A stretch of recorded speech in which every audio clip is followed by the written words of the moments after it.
Hello student, कैसे हो आप सब। आई होप कि आप सब ठीक होंगे। आज के इस सेशन में मैं आपसे बात करूंगा वैदिक काल की, यानी वैदिक पीरियड।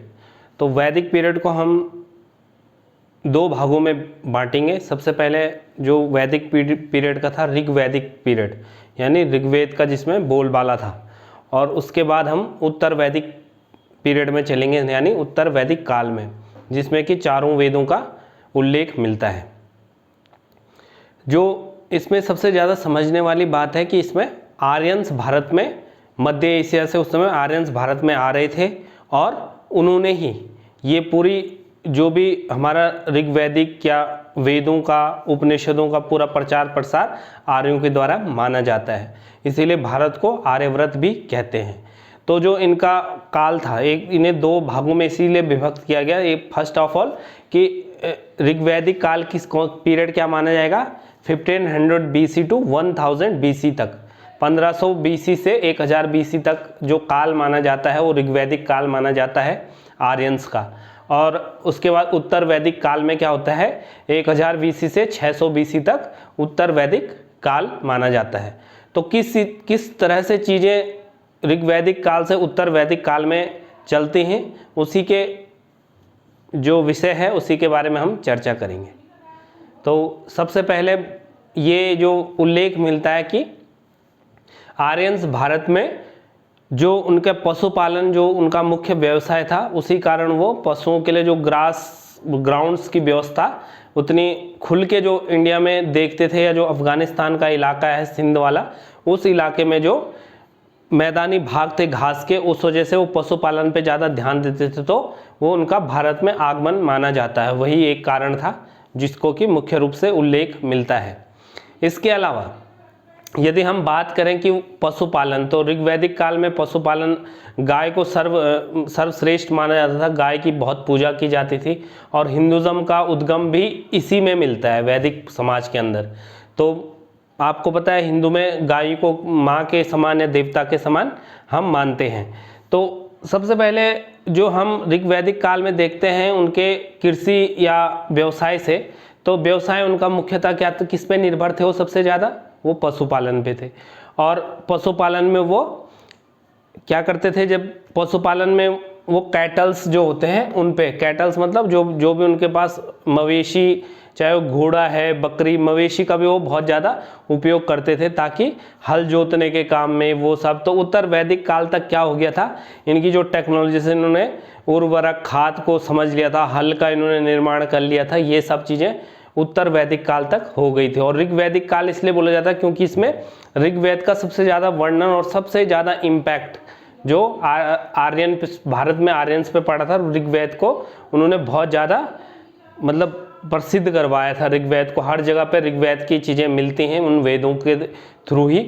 और इसके बाद हम यदि इनके बात करें कि उद्योगों की, तो ये तांबा, सोना जो उद्योग में आते हैं, बढ़ई का काम करना, या इसके अलावा ये जो काम करते थे ये उद्योगों में, तो चमड़े का काम, बुनाई का, धातु का काम, और व्यापार, ये छोटे मोटे व्यापार इनके चलते रहते थे। तो व्यापार ये किसका करते थे, खेती का, जैसे तिलहन, गेहूँ, जौ, ये मुख्य रूप से खेती उस समय ऋग्वैदिक काल में होती थी। उसके बाद जैसी वो पीरियड उत्तर वैदिक काल में जाता है तो खेती के भी, जो मैंने आपको कहा, टेक्नोलॉजी बढ़ जाती है। अब हम बात करेंगे इसके बाद कि यहाँ पर राजनीतिक संगठन की बात करें तो 4 वर्णों में से बांटा गया था गाँव में। तो गांव में क्या होता था, मुखिया, जो ग्रामीण कहलाता मुखिया कहलाता था, और जो घर का, जो ऋग्वैदिक काल में जो घर का मुखिया होता था वो दंपति या कुलपति जो घर का होता था उसको माना जाता था। और ऋग्वैदिक काल में क्या हुआ, फिर जब उत्तर वैदिक काल तक जाते जाते घर का मुखिया पितृ सत्ता को दे दी गया, यानी पिता घर का मुखिया हो गया था। इसे मैं इसीलिए आपको कहानी के तौर पे समझा रहा हूँ, ताकि आपकी समझ में आए कि वैदिक समाज में क्या क्या चीज़ें थी और क्या क्या इसमें मेन फैक्ट्स हैं। तो मेन फैक्ट्स वही हैं, पशुपालन का हो गया, और ऋग्वैदिक काल से उत्तर वैदिक काल तक कैसी चीज़ें चेंज होती हैं, वो चीज़ें मैं आपको बता रहा हूँ। तो ये फैक्ट्स आपने याद रखने हैं कि जो ऋग्वैदिक काल था उसमें क्या था, जो घर का मुखिया होता था वो क्या होता था, दंपति और जो वहाँ का दोनों के कॉम्बिनेशन में घर की वो मतलब घर को लीड किया जाता था एक परिवार को। और गांव में क्या होता था, गांव में एक सरपंच टाइप का होता था जो मुखिया कहलाता था। उसके अलावा उसके बाद जैसे हम उत्तर वैदिक काल की बात करेंगे तो पितृसत्ता आ गई थी हाथ में, पिता का वर्चस्व ज़्यादा हो गया था परिवार के अंदर, और जो बड़ा पुत्र होता है वो उत्तराधिकारी के लिए उसे माना जाता था। साथ में जनपदों में जैसे राष्ट्र टाइप का एक विकास होता है, वैसे जनपदों में उत्तर वैदिक काल तक आते आते लोगों की ज़्यादा जनसंख्या को देखते हुए फिर वो जनपदों में बांट दिया गया। तो इस तरह से ऋग्वैदिक काल से और उत्तर वैदिक काल की चीज़ों में डिफरेंस जो देखने को मिलता है। और इसके बीच में जैसे कि इसके बीच में क्या होता है, वर्ण व्यवस्था। तो वर्ण व्यवस्था का ऋग्वैदिक काल में तो बहुत अच्छा चला कि जन्म के आधार पर कोई भी वर्ण व्यवस्था नहीं चलेगी, जो भी स्वेच्छा से अपनी वो किसी भी ढंग में अपना काम दिखा के उस व्यवस्था से जुड़ सकते थे। लेकिन धीरे धीरे उत्तर वैदिक काल तक आते आते वर्ण व्यवस्था थोड़ा संकीर्ण विचारधाराओं के घेरे में आए और ब्राह्मण, क्षत्रिय, वैश्य, शूद्र इस रूप में आने लग गए। तो ब्राह्मण सर्वश्रेष्ठ माने गए, उसके बाद क्षत्रियाँ भी अपने आप को बलशाली मानने लग गए। तो ये चीज़ें क्या हुई, उत्तर वैदिक काल तक थोड़ा जो घटनाक्रम था वो नकारात्मक होता ही चला गया वर्ण व्यवस्था के परिप्रेक्ष्य में, अगर हम वैदिक काल को समझें तो। इसके बाद यदि हम बात करें तो आर्यन्स आए थे भारत में, वो कहते आश्रम व्यवस्था पे बिलीव करते थे। मैंने कहा ना कि पूरे ये जितना भी उपनिषद वेदास इन्हीं के टाइम पे क्या हुआ, विकसित या विकास हुआ उन चीज़ों का। तो आश्रम व्यवस्था जो हम कहते हैं कि ब्रह्मचारी, फिर गृहस्थ जीवन, फिर वानप्रस्थ जीवन और फिर सन्यासी का रूप, एक मानव उस समय हिंदुज़म में जो अभी भी हम उपनिषद या अपने स्क्रिप्चर्स में पढ़ते हैं, तो वही चीज़ें उस समय भी क्या होती थी, उस समय भी वही चीज़ें चलती थी। वैदिक समाज से हमें ये चीज़ें मिलनी शुरू हो गई थी जब आर्यन्स भारत में आए थे। तो ये चीज़ें उस समय वैदिक समाज में भी प्रचलित थी कि, और ब्राह्मण ही वेदों तक सीमित थे, मतलब ब्राह्मण ही वेद को पाठ पठन कर सकते थे, बाकी और भी वर्ण व्यवस्था के जितने भी पार्ट्स थे वो वेदों से वंचित रहते थे, सिर्फ ब्राह्मण को ही उस समय अधिकार था। तो ये चीज़ें वैदिक समाज के अंदर थी।